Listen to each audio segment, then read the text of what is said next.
ఇప్పటి వరకు నేను రావాలని కానీ నేను వస్తే బాగుంటుందని కానీ ఆయన ఎప్పుడు అడగలేదు, ఆయన గౌరవాలు అడగలేదు.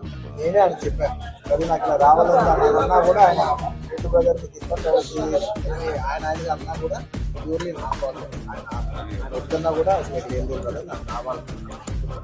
నా ఫ్రెండ్స్ అంటూ ఎవరైనా ఉంటే వాళ్ళు ఏ ఫీల్డ్లో ఉన్నా ఏ పార్టీలో ఉన్నా నాకు ఈ పార్టీకి సంబంధం లేకుండా నా మనసుకు నచ్చిన వాళ్ళు ఎవరైనా ఉంటే ఎవరు ఏ ఫీల్డ్ అయినా ఉంటే నేను వచ్చి వాళ్ళని సపోర్ట్ చేయండి.